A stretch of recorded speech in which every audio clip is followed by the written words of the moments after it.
The views and opinions expressed on This Can't Be Adulting are solely those of the host and do not represent or reflect the views of any individual, organization, employer, or entity we may be affiliated with. The content of this podcast is for informational and entertainment purposes only. Listener discretion is advised. Yo, welcome to This Can't Be Adulting, the podcast where two guys who probably should have it all figured out absolutely don't.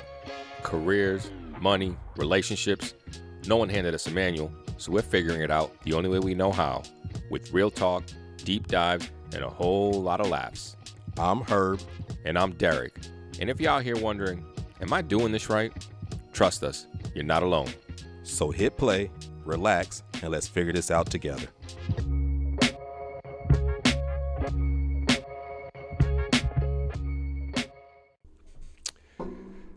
Yo, what it do?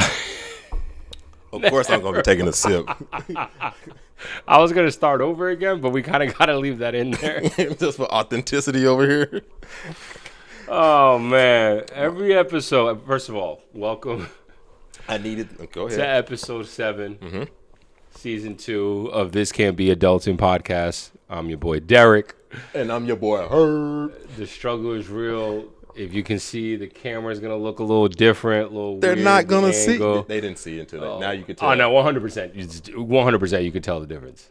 Okay. Or am I the only one that tells that detail? I could tell. I think it may be, they could tell the difference. They're going to, y'all are watching in real detail, they will be able to tell the difference. Our camera's not working that we usually record on.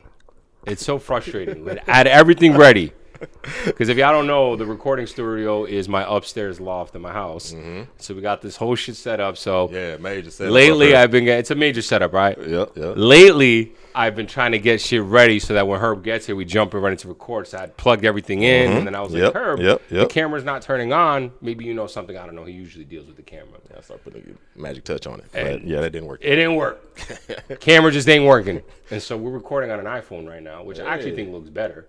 But the angle's a little bit off. I don't know. I'm super self-conscious about this shit, man. It might look better. I might look a little clearer on it. I don't know. I just want our fans to have the best experience. I'm taking, but slide into the This Can't Be Adultin Instagram if you hadn't been doing that already. But yeah, go on and slide in. Yeah, what y'all think, yo? Into the DMs. People, listen. Okay. If you like our content, if you don't like our content, I'm not gonna say stop texting us, but please comment. Yeah, just comment. We need the engagement. Yeah, for engagement. We need engagement. We out here. We out here farming for likes. Is that what the kids say these days? Oring for likes. Farming. Farming. Yeah, I've heard likes, farming. Right? Yeah. Farming for likes. And we're not at the point yet where we're buying bots. So people can engage. Get us to a point where we can buy bots. Yeah. Joking. Authenticity. There we go. Stay focused. You know what? As you saw our intro, me taking a sip there, I was thinking I had to wet my beak, and now I know exactly what that term means and how to spell it. So yeah, I had to wet it that little bit. Check that out from the last episode. But yeah, we back out here. We really trying to go back to back and set a new record. I think this will be 7 back-to-back episodes. We haven't done that in a little while. I don't think we've ever done that. We did at the beginning because at the beginning we were good. If we were missing weeks, we would record 2 episodes at a time and then still drop don't think we had 7 in a row though. We have to go back and look. We might have to go back a little bit. But as you can see, season 2 is all, regardless, we're working through challenges. I think some of these things. So it's a challenge. I honestly, I look back on it, and when we put out an episode, I'd be like, dang, we don't put out over 25 episodes. Like, we actually got a real podcast out here. We got something real out here now. And now that you see, as you see in the social media, I don't want to say engagement or attention or whatever you want to call it. Now I'm like, all right. Yeah, hopefully the social media, we're just on Instagram. Yeah. Hopefully that means people turn into, actually watching us either on YouTube or Spotify. Please do. We still need to figure out if we're going to get on Apple Podcast. We gotta figure that one. Yep. There's a lot to figure out, but we obviously live lives ourselves too. But I think we've turned it up a little bit on the podcast, and we're absolutely. I think season 2 is off to a banging start here. Yeah, banging start. I'm excited. I'm feeling good. So we out here. So I don't know if y'all remember the last episode, the way we ended it and how we kind of caught that. Well, we always ended with our fat fact and something that we're looking to learn. Yeah. But we were talking about the freedom aspect of it and what the Constitution apparently gives to us our inalienable rights to life, Liberty, and the pursuit of happiness. And the pursuit of happiness. And I looked at y'all because today we're going to talk about the concept of happiness. This concept of happiness that was thrown on us when we were kids. Go be happy. Yes. Just be a happy little child. Oh, man. And there's a lot of different ways that we can dissect this. But I think this concept, this idea of happiness is such an important conversation for us to have, because I also feel like it's similar to saying, like, what's your definition of success, that type of thing, right? I think and I kind of mentioned it in our last episode, but I think we both would probably agree that a lot of those happiness were intertwined. Well, at least that's what they wanted us to do. Yeah, that's what I grew up believing, is that, like, in order to be happy, you need to be success, and if you're going to be successful, that'll make you happy. And then go into back to finances with what success looks like, and that'll, I'm sure there's going to be a common thing anytime you talk about happiness, it's always like, oh, money can't buy happiness. But as Kanye once said, having money ain't everything, but not having it is. Having it is, and that's important, right? Very important. I think these are all threads that we're going to pull on for sure in this conversation, because this conversation can go a lot of different areas. Yeah. Obviously, to our true nature, I do want to take it back because twofold. I think I want to talk about. This one's going to be a little bit different when we go back, because there's two things that I want to talk about. I want to talk about what was happiness to you as a child. Okay. As a child.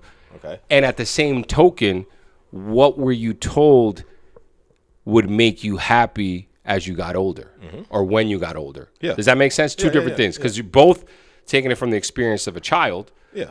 But one is talking about what was your happiness as a child versus what you were thought to believe as a child would be happiness for you as an adult. Okay. And then we'll go into what we actually think happiness might be. And I'm not saying, hey, I want to be clear. I know it should be evident, but I just want to be clear. We are not experts. We are not claiming to give you guys even advice that you should take. We're just here trying to figure this shit out just like y'all. If you didn't listen to the disclaimer. Yeah. At the beginning. We're a bunch of wise asses just talking some shit out here.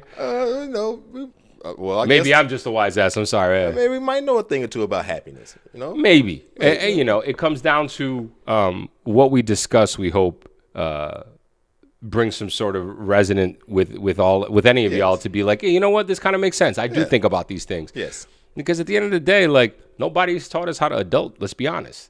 As much as people tell us that, like, your parents are there, like, no, we all just trying to figure this shit out. No, they told me the complete opposite. They told me you better enjoy being a kid. And I want to be grown. Yeah. You better enjoy being a kid. So yeah, I think that I guess I'll say going, kind of hitting on your points there, kind of looking back on the, kind of what I thought happiness or what I thought about happiness as a kid, of course, was. Honestly, I didn't really. I'm gonna say I didn't. It's not something you really think about, happiness and mental health, and those weren't terms, especially in our, growing up in the '90s.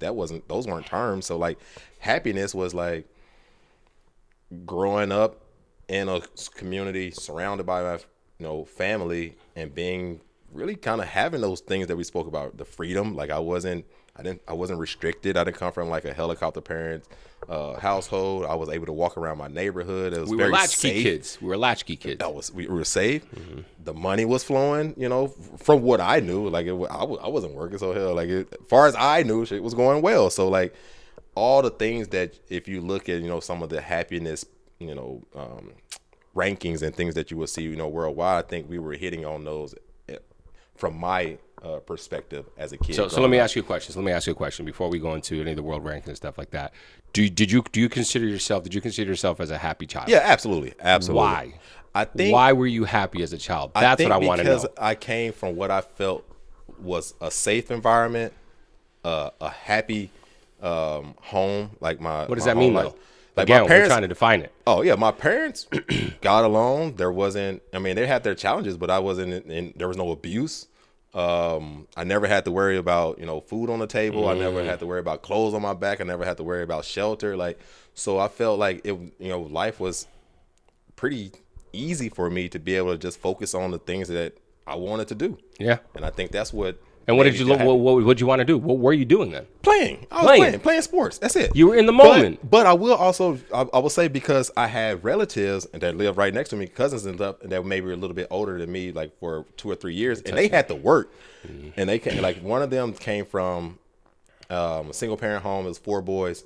And the oldest one, he was helping his mom pay bills at like 15, 16. He was going to work, putting it in. I was like, playing, having fun. Yeah. So like to me, I was like, oh, I'm happy. I'm glad I ain't got to do that. Yeah. I didn't have to work to do that. So I think that's what, to me, it was like, again, I was just playing around, having some fun, playing sports. And I so got to focus on that. That's what made me happy. It sounds like you were able to be a carefree child. I was able to be a kid. Yes. You were able to be a carefree child. Yes. And I think that's super important because I agree with you. I believe for the most part, I believed when I was a kid, I was a happy kid as well. Yes, I had my anxieties and my worries that like any kid certainly has. I was worried about getting bullied in school and shit like that sometimes. But like for me, at the time, in the moment, growing up in the 90s, I had both my parents. I did have a very sick sister. But even through that, I still considered myself relatively happy because I don't think I understood the gravity of the situation. Yes, I see what you're saying. Because I was like too young, right? Because when I'm thinking child, I'm thinking between the ages of like 3 and like 12, something like that. Okay. And so I was not really understanding the severity of the situation, and I was still able to do that stuff. I had friends. I would, I went to school like every normal kid did. I got good grades. My parents were happy with me and my grades, and I got to play outside. Yeah, I got to play outside. That's all I wanted to do. And I got to play sports, and I got to play soccer, something I love. I hung out with my friends every day after school. My friends come over. Let's go down the street and go play soccer. Let's go play manhunt. Let's go this. I wasn't worried about money. I wasn't worried about where's my next meal coming from. And I say this from a place of privilege, unfortunately. We have to say that in this country because there's a lot of kids that don't know where the next meal's coming from. That we went to school. Like, I had relatives. Like, literally, like, I didn't know, but I had relatives in my family, neighbors that were the things that they had to worry about. Yeah. And I was like, oh, shit. So it sounds like, and I didn't even realize that this was where I was going to build into, but it even sounds like, happiness, at least from a child's perspective, our child's perspective, did come from a place of safety and security. Absolutely. Of not just like physical safety and security, which is very important, but like your next meal. Yeah. A roof under your head. Yes. Clothing under your head. Yep. Love from your parents. Yes. Right. All of that comes into happiness. I think something that's super important that you said too, though, is that you grew up with a lot of cousins. Yes. And a lot of family. Yes. And that is a huge thread to put in the social aspect of it as we get older that I've understood. And we'll touch on that. Yes. But you felt it as a child. Yeah. Like I didn't have to worry about friends and things like that. Like I had my own, I had a social group that was, tied in. Like it was baked into my upbringing where I didn't have to go out and like figure out like, oh God, am I going to be cool to these people or am I going to be able to make friends with these people? Like I grew up with my friends, and then anybody else, it made it really easy. I think it's like in anything, like if you're not coming from a place of quote desperation, then it's easy to have someone, be able to accomplish specific things when you're not desperate for it. So I think that, it was easy for that. Like that, I didn't have to worry about the social aspect. The social connection is huge, and it's very important, even for and especially for every person. Doesn't matter your age, it's super important. I think as I've gotten older and listened to some podcasts before this episode and things, just we're talking about the world rankings. One of the biggest things that people don't understand that impacts the happiness of a society or a culture or a country is the social aspect of it. And I think we've had episodes on this, is that in these rankings, and we don't have to, if you look at these world rankings, though, America is a country that is declining. I think we started as one of the top countries before, fell off to like middle, low, round 11 rankings, and now I think we're somewhere in like the 25th. That's crazy. And it's like it comes down to that social aspect. I feel like we're losing that connection. Absolutely, especially coming out of 2020, where I think it's so funny. It will be interesting to see. 20 years from now, 25 years from now, when we have time to go back and reflect on what 2020 did to this world. And I'm speaking like COVID and just a shutdown and what it did to like the social fabric and the social aspect of our society. It'll be interesting to see.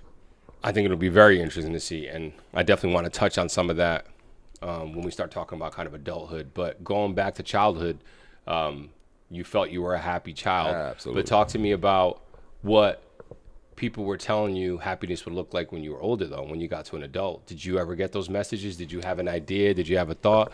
I mean, I guess at what point did you realize, oh, this is going to be over? Like, it's not going to be this. I think the happiness aspect growing up in the South, I would say was pretty put forward. Like happiness will look like getting an education, finding a wife, getting or finding a girl, getting married, having kids, and like living out the rest of your life. Fence. Yeah, the white picket fence, and that was what happiness would look like. Get a nice job, have a nice house, nice car. You don't have to worry about finances. Like that is what happiness. And it was like this straight linear line. And I was like, oh, okay, so by get your graduate high school, get a diploma by 21, and then by 28 I want to be married, and by 32 I want to start having have my kids and done my traveling and all this stuff and be established in my career and be at this level right here.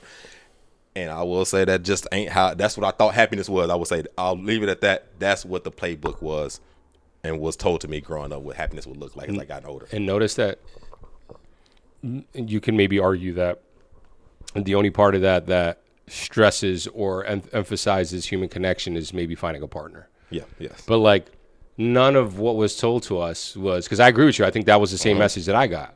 That it was like, you just follow this linear path, you go to school, you get a good job, you do all this, and you will be happy. You will be happy. Even if it wasn't directly said to me like that, it was more so indirectly is what I thought as a child, and that's what I was going to do, and that's what was going to make me happy, to have the nice house, to have a nice car, to be independent, to finally be an adult. Oh, yeah. I want to grow up. Can't wait to be grown. Can't wait to be grown up. Do what I want to do. And I'm going to be happy, and I'm going to be all this without fully knowing the responsibilities that of course come with being an adult. I think most adults were saying this again. Slow down. Slow the fuck down. Yeah. You're gonna enjoy your youth. I think that's what wise adults will say to you. But as a kid, you're like, no, I'm tired of y'all hold me down. I'm tired of y'all holding me down. I want to be free. I want to be independent. Again, I want to be grown, pay my own bills, and not knowing what it takes to even make money to pay it. Like it just again, you don't have that responsibility, that accountability. You just live. Because I had it so cush and so good, I was able to be like,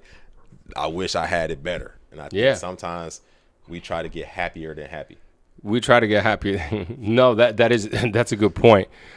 I think really what I'm trying to touch on is similar to you. I had some of those same thoughts about what happiness when I was a child, how the message, the portrait was painted of me of what happiness would look like when I got older. And all of that was bullshit. Who was painting that for you? Society, culture, okay. My parents' family to an extent. Yeah. Just American society, what you saw on TV, again, going back to the culture, movies, all that. Like, this is the path that you're going to go on. These are the TV shows. You see the sitcoms. You see Family Matters. They have a big, happy family. Man. This is what you're going to do. I mean, you know what I mean? Yep. Like, this is what it was. I said, oh, that's what I want. And you get, again, going back to, you get indoctrinated to believe these are the things without actually truly understanding what even happiness is. You know what I mean? Yeah. Like, what does it mean? Happy as a child, and this really goes back, happy as a child was an emotion that I felt in a moment. Okay, I see. Mm-hmm. And whether I knew that at the time, I didn't know that at the time, but that's what it was. And for some reason, when people would talk about happiness in the long term, I just assumed that it was this constant euphoric feeling of this momentous of joy, of happiness. Yeah. And as an adult now, you realize that's just not true. Mm-hmm. Everything is so nuanced when it comes to emotions and thoughts. And again, this isn't something that's taught to you in school. This isn't something that was taught to me in college. This isn't something that's taught to me in corporate America. This is just shit that I've learned through life experiences and through my own education, going out and seeking it, that happiness is just an emotion. Mm-hmm. It's not a fucking state of being. Yeah. And, not to get too super like fucking spiritual and like extra, energetic about this, but this is the reality of it. Like, happiness is a fleeting moment that goes away.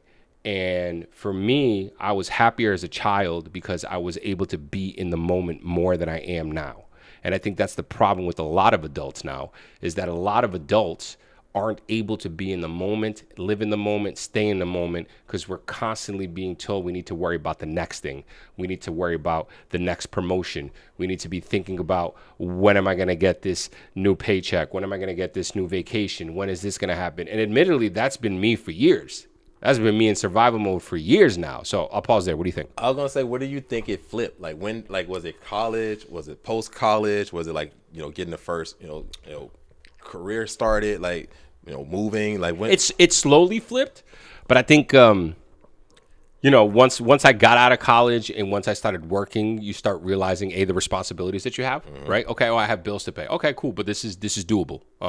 But now I'm a little more aware that I have to be a little bit more careful, that it isn't so carefree. But I can get away with this. I'm still a quote unquote happy person overall, that type of a thing.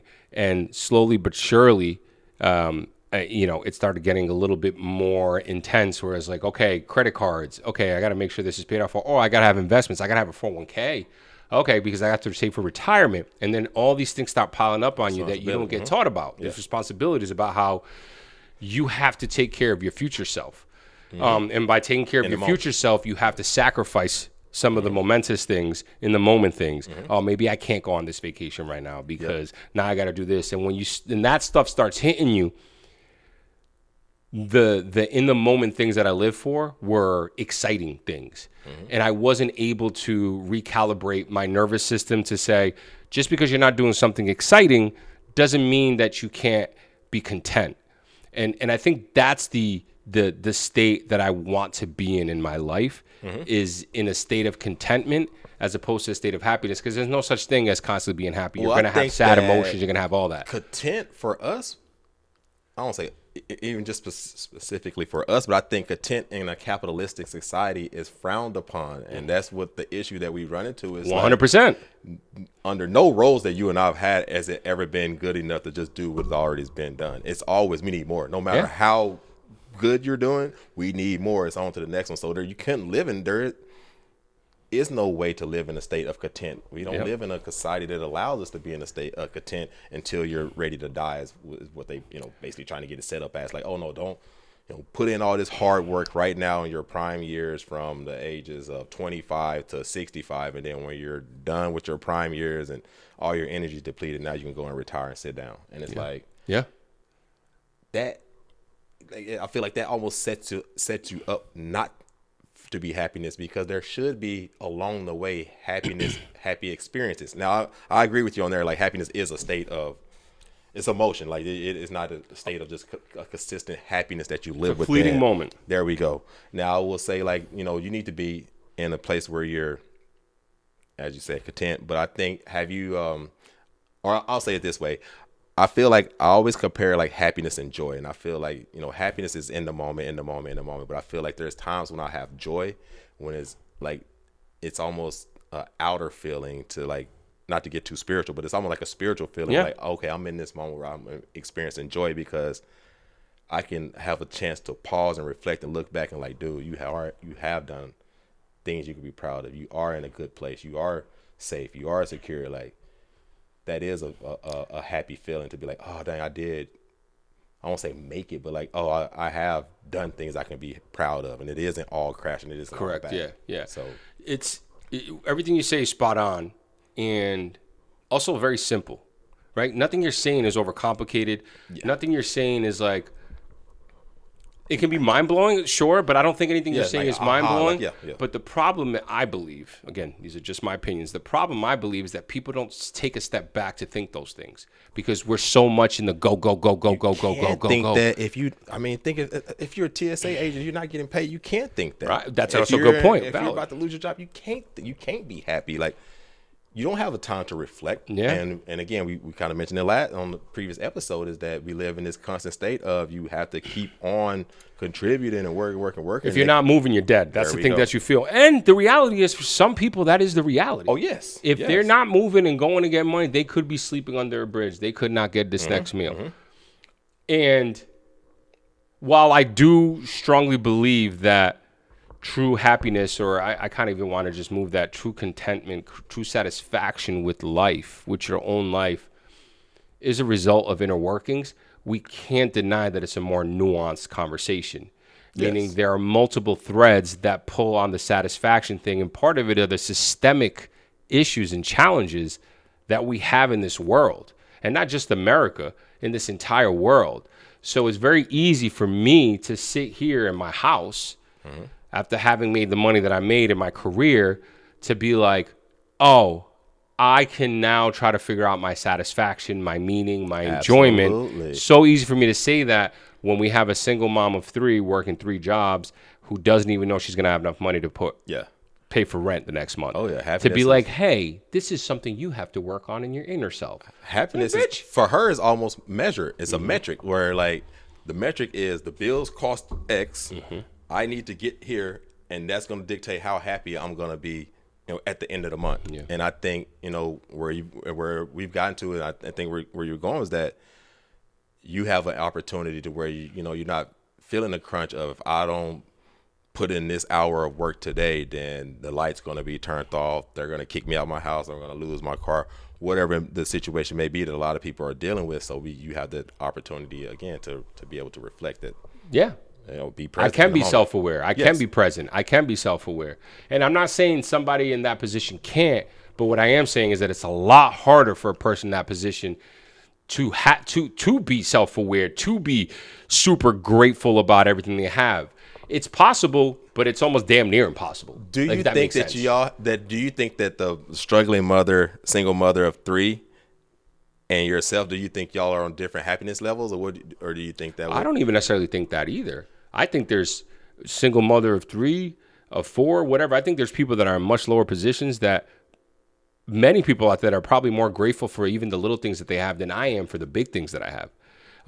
And I just mean that, like, there are truly beautiful people on this planet that are struggling beyond struggle, and they still walk around as the happiest people ever. And that's a beautiful thing. And that takes a special person with grit, with resiliency, to have that mentality. Because that's not easy to get. When you're downtrodden, when you're beaten down, when you think, when the world's done everything to shit on you, there's still some people that'll sit there with a big smile and truly mean it, though. Yeah. And not necessarily be faking it. Yeah. Now, with that said, those are probably very far and few in between. Absolutely. I would probably say more often than not, people are going to be fucking defeated. And I don't blame them. Yeah. I don't blame them at all. Do you rank your happiness now? Like, could you put it like on a scale of 1 to 10? Could you rank it? I've never thought about that, but I could. Okay. And I would say, in all honesty, like, I'm probably like a 6. I was happier 10 years ago than I am now. I was much happier 10 years than I am now. Okay. I was happier 10 years before that than I was 10 years ago. And I was happier 10 years before that than I was 10 years before that. Do you think that comes down to like a ignorance is bliss thing? Or do you think is there something you look back on and regret? Like, oh, if I'd have did this, maybe I'd have been happier now? There's only one thing that I can think of that, like, I hate people that say they don't have regrets in life. I don't think that's true. I think very few people don't have any regrets in your life. It's okay to have regrets in your life. We're humans. It's okay to think and to go back and think about, like, man, maybe if I would have done this, I would have done that. Yeah. Now, I think it's a problem when regret consumes your life, and all of a sudden you can't get over it. I'm not saying that, but like, let's be real. We're all humans. Yeah. We're all gonna have negative thoughts. We're all gonna have regrets. We're all gonna have homicidal thoughts. I want to kill this person, but like, this is the shit that happens. My only kind of regret is that I didn't try hard enough to go professional with my soccer career. I feel you. Because knowing what I know now, knowing what I learned 10 years ago, that you're going to have to work your ass off. It doesn't matter what career you choose to make good money, to get by. I think back and I go, I might as well have done that as something that I was actually good at. Yeah. That I was actually really good at and talented at. I might as well have just put my energy into that and done something that I liked, that I was good at and that I actually liked. I think that goes back to like the whole, like, you hear like the wise. Someone be like, oh, if you find something that you love and, do that for work, then you'll never have to work a day in your life, and that type of corny, cheesy, but like there's some truth to it. Yes. With that said, I don't know if I would have been happier if I would have gone that route. Yeah. Right? Regret doesn't necessarily mean that we don't know. And I am also a strong supporter of the idea that, like, I am where I'm supposed to be. Yes. I see what you're saying. Yeah, absolutely. I am where I'm supposed to be. Yeah, that's shit happens for a specific reason. Yes. Do you rate your happiness on a scale, and what does that look like today, and why?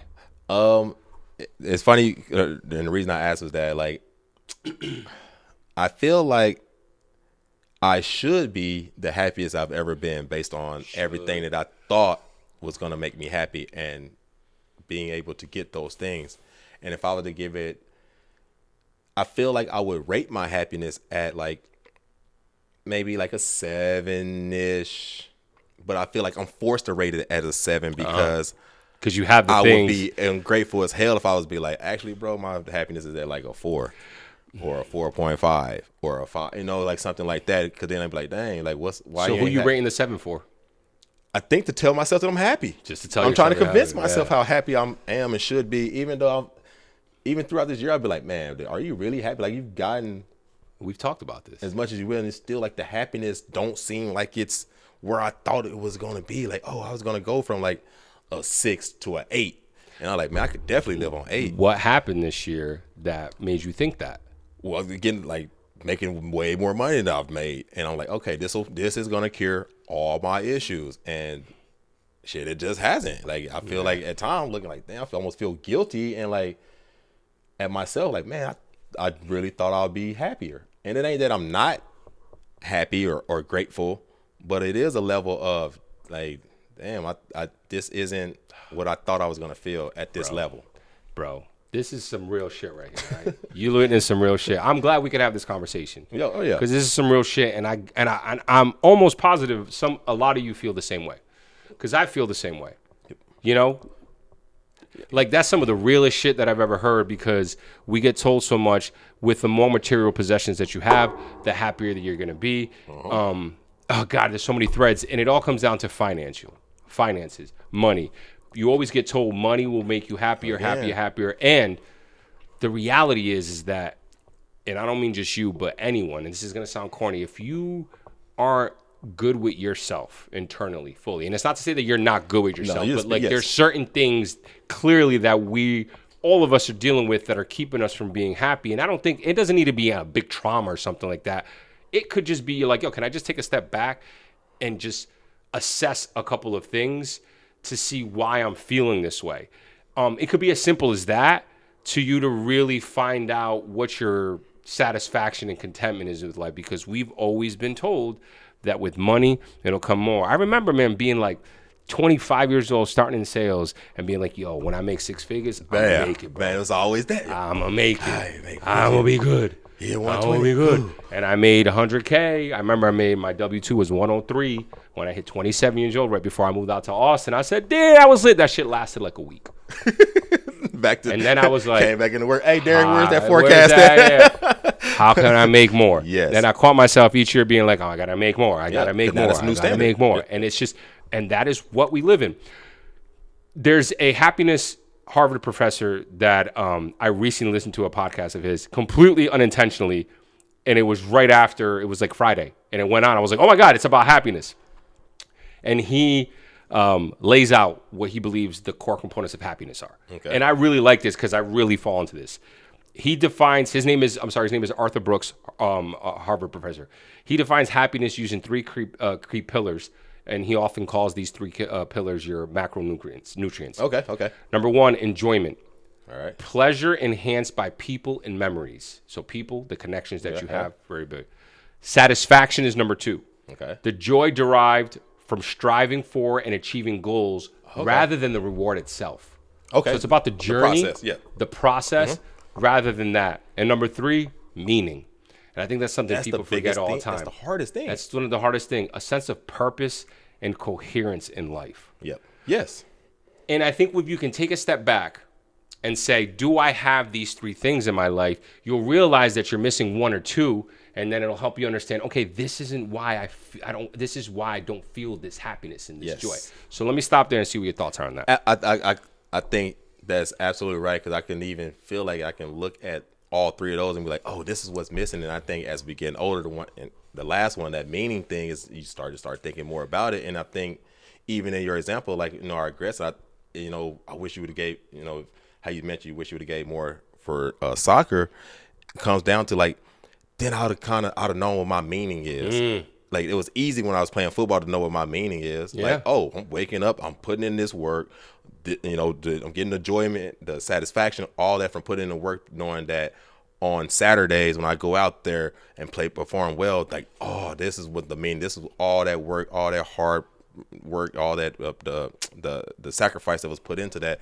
This is the meaning of it. And it was just easy to kind of set up there. As we gotten older, it's like, you can hit quota, you can make money, you can do whatever, but it still won't necessarily as I've gotten older, drive what my meaning is. Like, why am I here? I don't think it's here to be like the greatest account executive that I could be. Like, cool, but that ain't. I don't want that to be my meaning. Right. Like so something different. You could have, people. A lot of people have the enjoyment. They go, I have pleasure around the people that I'm around with and the memories I have. People are like, I have the satisfaction. I have the joy that comes from being an account executive and from trying to achieve my goals. I have that, but like my meaning, I don't know what my meaning is. Is it to be an account executive?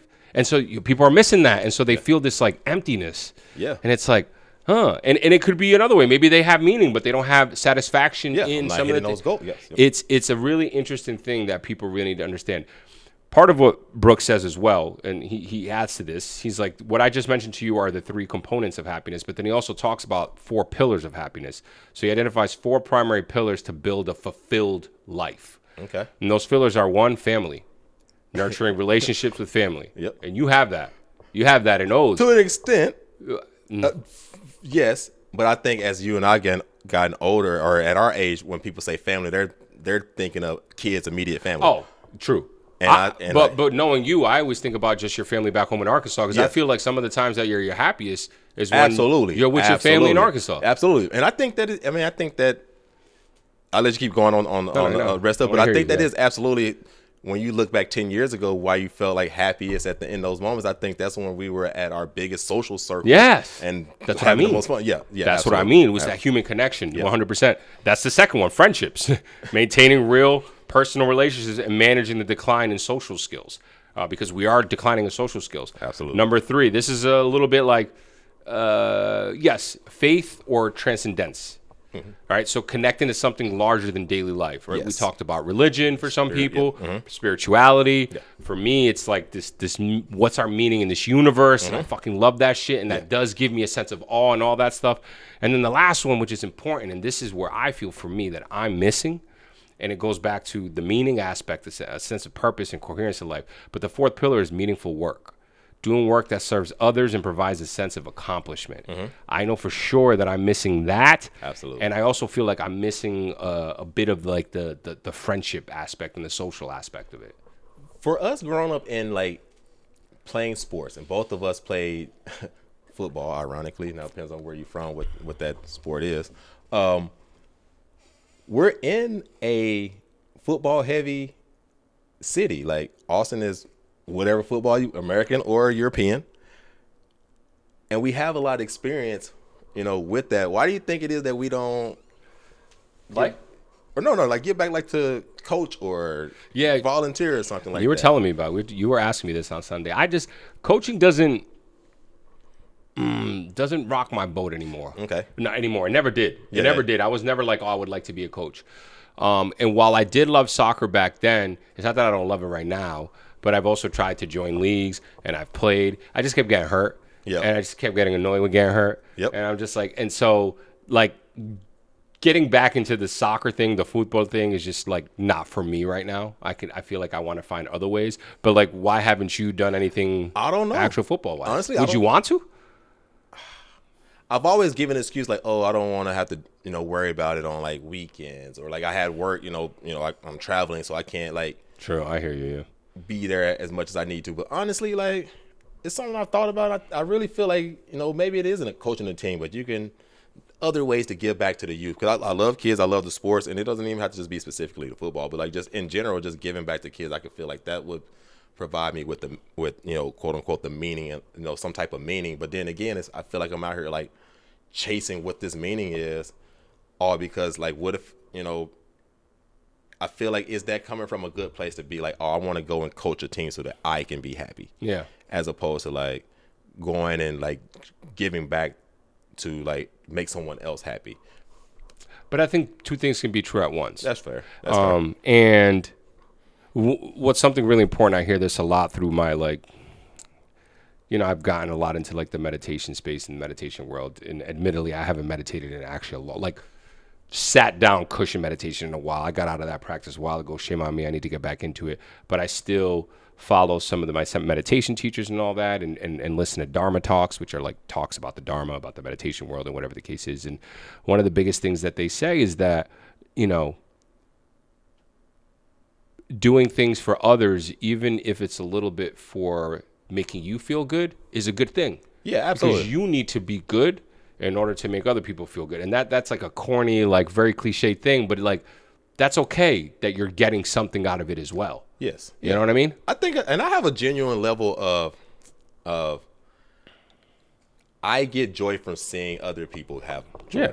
Yeah. Like nothing makes me happier than seeing like my friends happy and stuff like that. So I think that's also why I feel like, maybe you should just get back and like get involved somehow and just see how it goes. And, maybe you will find what the reason being. But for so long, I would say like I was chasing basing my whole happiness and chasing this whole meaning and happiness on once I get to this specific financial level, it's like, oh, okay, now I'm going to be happy. And shit got there and I'm like, oh shit, this is not what I thought it was going to be. It never worked. Yeah. It never worked. Yeah. And speaking of that, so I want to end on end speaking about Arthur C. Brooks, because he touches on the core components of happiness, the 4 pillars of happiness, but he also talks about key principles and habits to get to a place or happiness state or whatever the case is, and there's 5 of them. So one of them he calls the happiness equation. He says true happiness is not having everything you want, but maximizing the ratio of haves to wants. That's what he says there. All right. Okay. The next one he says manage your wants. Satisfaction decreases if desire outpaces possessions. Okay. Right? Okay. So if you're wanting more and more and more, but if you're never going to be essentially happy. That's super, super important. The third one is love people, use things. Brooks, he stresses that unhappiness stems from reversing this, using people and loving things. That's what Drake say. Yeah. Oh, God. The philosopher. I mean, hey. The fourth one is actionable habits. Happiness is improved through intentional habits such as gratitude and decreasing envy. And, you got to be conscious of that. And the last one is the one that I really like, because we do live in a world of do, especially us in the sales world that we come from, where it's all about like, you've got to go achieve. You got to do better than last quarter. You got to do better than last quarter. You got to do better than last quarter. You got to do better than last quarter. And that's just how businesses are set up. It's capitalism. But the fourth one is avoid success addiction. High achievers often fall into the trap of seeking more power, more success, which brings diminishing returns.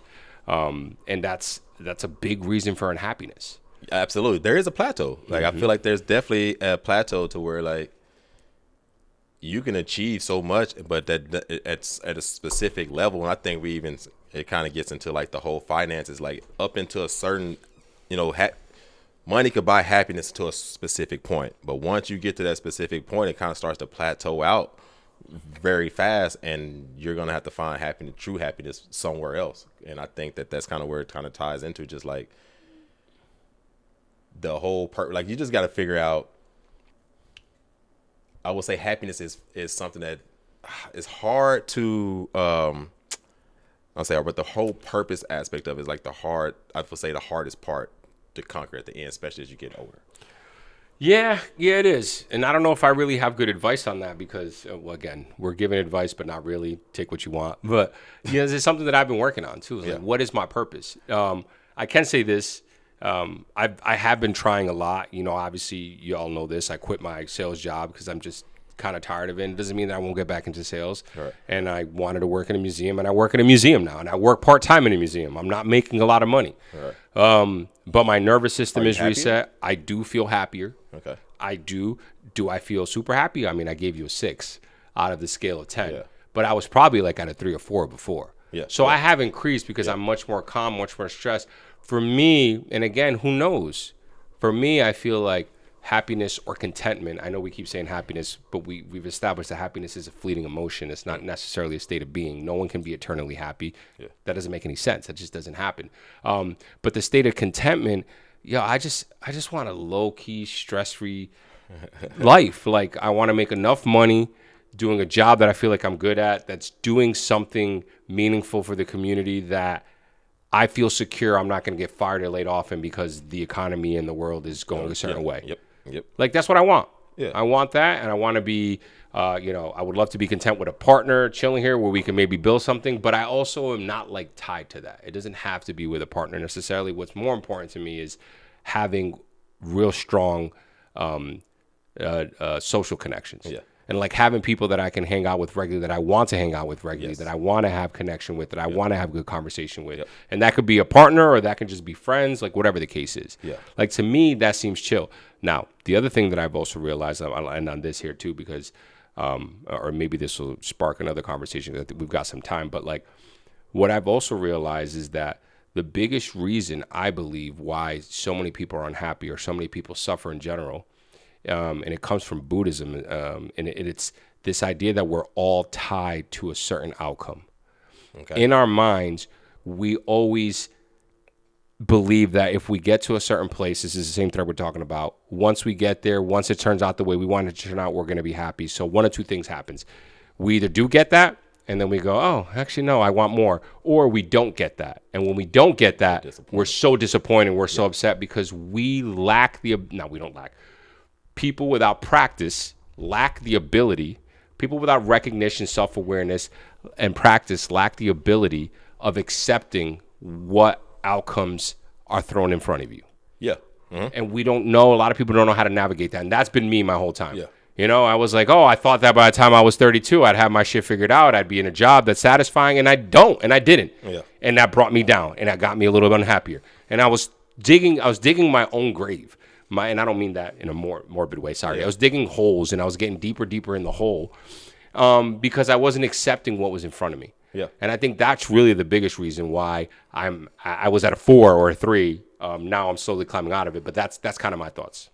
I think you're spot on there. Is like, again, being able to accept what's in front of you, and it goes back to the whole living with regret, and you know, nobody wants to live with regret. I will say this: I think it's one thing we skipped out on, and plays a huge key part to happiness is health.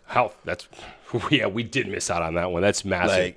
And I think that's something we could take for granted as two fairly healthy individuals, but like the impact that health plays on your happiness, and I think, you know, massive. Like, if you're not healthy, it's very, very, very, very hard.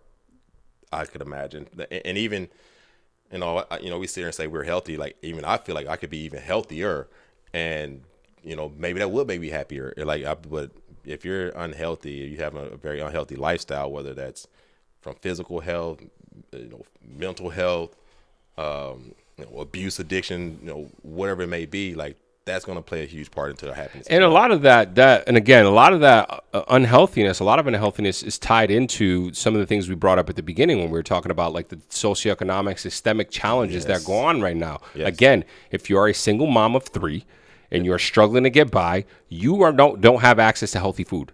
You don't have time to go exercise and go do something for yourself mental. Your kids probably don't either. And so now you're not only struggling to just put food on the table and keep a roof over your head, you are unhealthy as well. And when your health declines, and with this health insurance that we have here in this country, it's a big, and that all obviously contributes to unhappiness. Now, with that said, there are things also that, you know, out of your control, like, you know, you can get struck by illness that's like completely out of your control and stuff like that. But there are also people that do have those things, you know, I don't know, disabilities in some way, shape, or form, who do live and lead very happy lives. Oh, absolutely. You know what I mean? Yeah. And I think health and disabilities don't have to go hand in hand. You can be disabled and have great health. I mean, I know that sounds like an oxymoron, but you could be, you know, in a wheelchair and you may be paralyzed, but that doesn't mean you're not, you know, healthy, where you could be fully walking and you know, a walking, talking individual and be, you know, fully capable, able-bodied. You're saying able-bodied. There we go. But, you know, for example, I take, for example, my sister, rest in peace. She was sick her entire life, but she was the happiest little girl ever.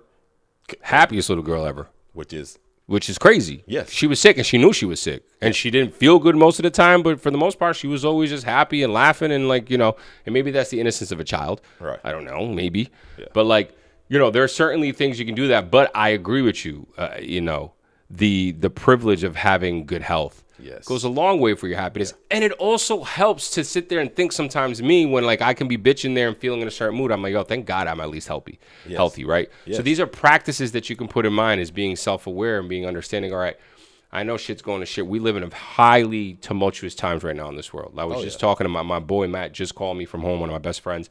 We were talking and he was like, how's everything with you? I'm like, me personally, I'm good. I said, but like, I cannot deny that I spend most of my day thinking about how fucking scary this world is right now and this country is right now. Like, this shit worries me, and I think too many of us are like, oh, we're just gonna ride it out. And I'm like, yo, this shit's gonna fucking pop off. I promise you. And I said, that worries me.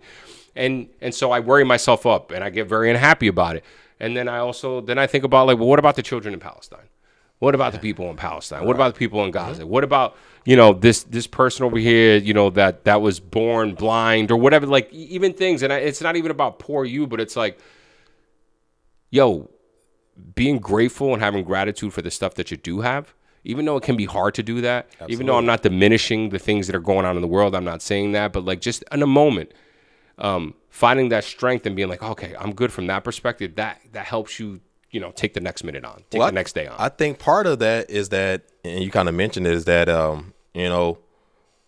we as a society, and it's been plenty of studies to back it up, is that I'm happy when we go out. We was out last Sunday. This past Sunday we were out. I'm happy when we're out. And I think when I'm out, the world doesn't seem as bleak as it does when I'm here, behind this, where I'm at home watching the news, and it's like, oh my God, the world's coming to an end. But when I get out there and see and start meeting with people, like, oh, it's still a good world out there. There's still good people out there. Yeah, I still feel like that is the confidence. And it's just like sometimes we just get wrapped up in what we see and they put forward to us. And I know bad news sells, unfortunately, and it is a lot of things that's going wrong in this world in this moment.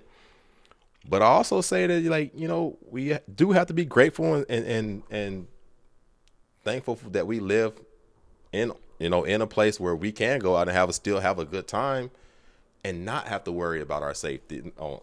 We don't have to worry about missiles coming or being bombed and things like that. That's because we're the ones throwing the missiles, unfortunately. That's fucked up shit.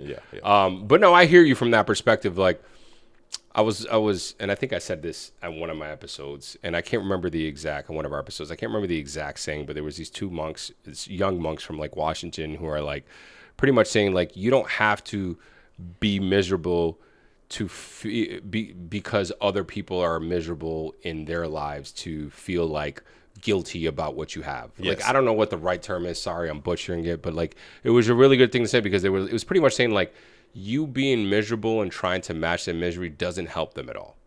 It doesn't help anyone at all. Right. Yeah. It doesn't mean you're not empathetic or sympathetic and feel for their pain. It doesn't matter that you don't have righteous anger, but you need to be good with yourself and healthy in order to help.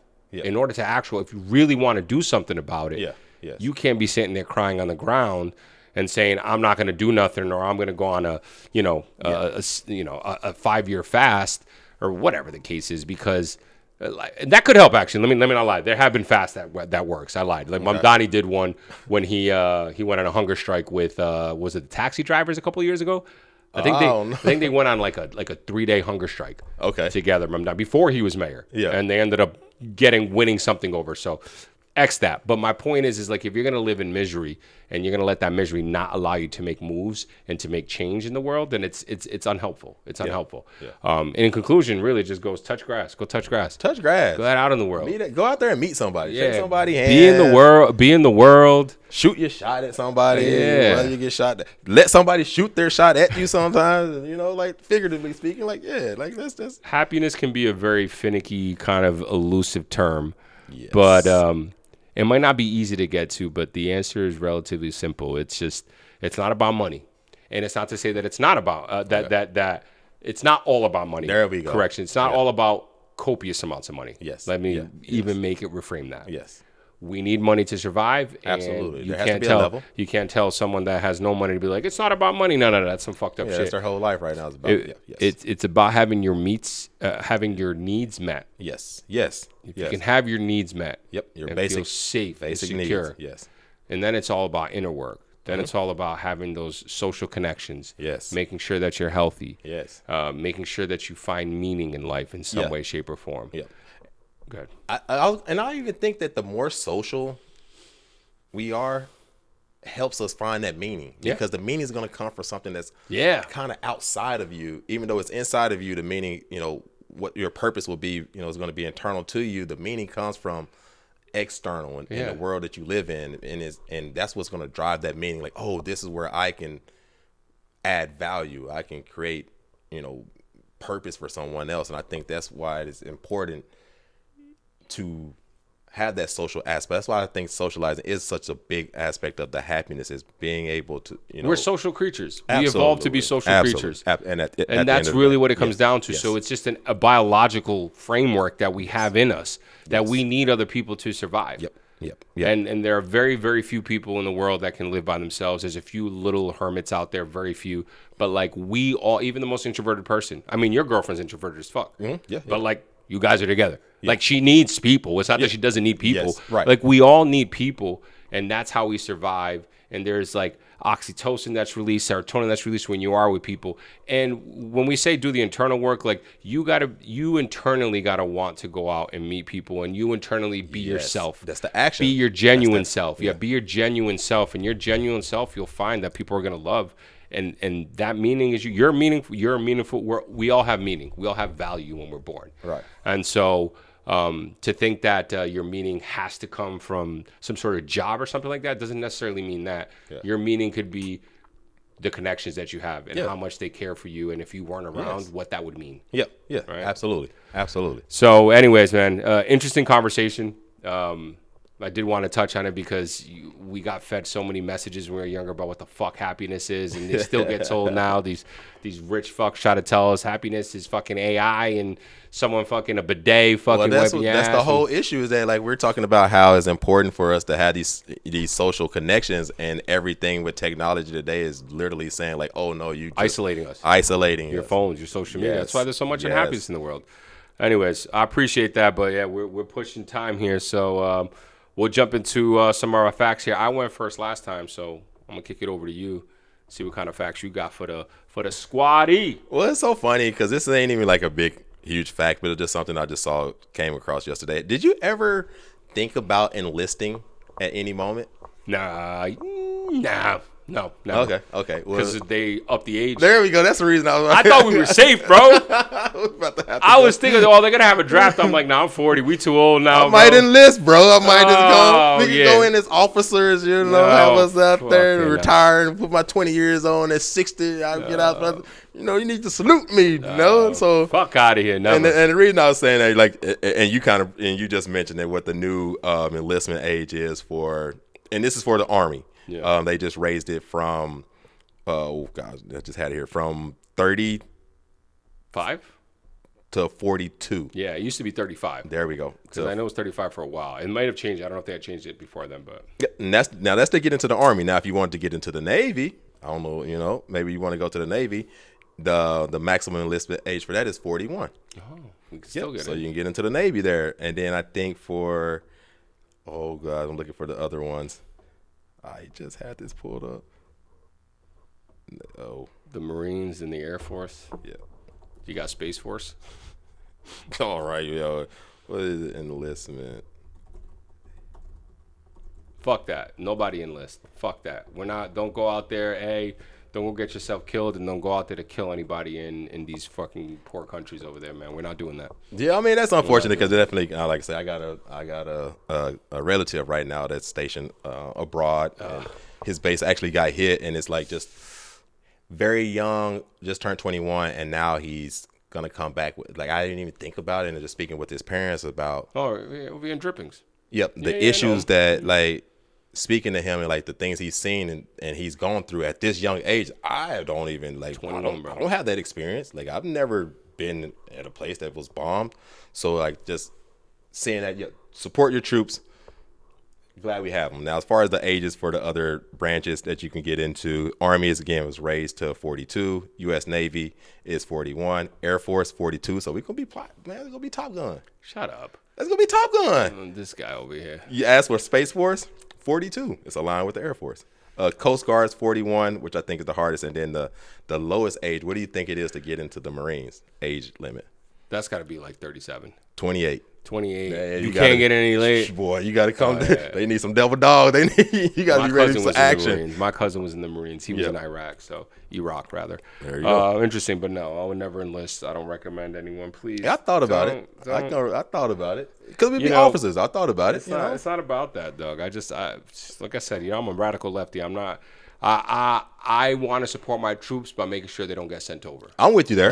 That is pro-military. Just chill here. That is pro-military. We don't need y'all going out there to do anything crazy. And I know, for the most part, it's like I don't really have a choice, but that's why I'm like, anyways, because we got a crazy government. So, but yeah, I just said that. I appreciate that. I'll try to be fast with mine because we kind of run them up on time here. And we've talked about this, but something that kind of blew my mind, but not really, was the weather forecast and when they predict when it's going to rain. Okay. Right? And when they give a percentage and type of a shit, what it really means. Yeah, I know that. So, for example, if it's a 30% chance of rain. It's 30% in the area. But yes and no. And so this is why I dug into it more, and I was like, oh, it actually, okay. So what does 30% chance of rain actually mean? Some people have interpreted it to mean that it will rain 30% of the time. Others, that it'll affect 30% of the area. Yeah. If we think back to how the number is generating using an ensemble, we see it isn't really either of those. That's what I was But more like 30% of the forecast simulations suggest it will rain. Another way to express it, rather clumsily, is that it will rain on 30% of the days like today.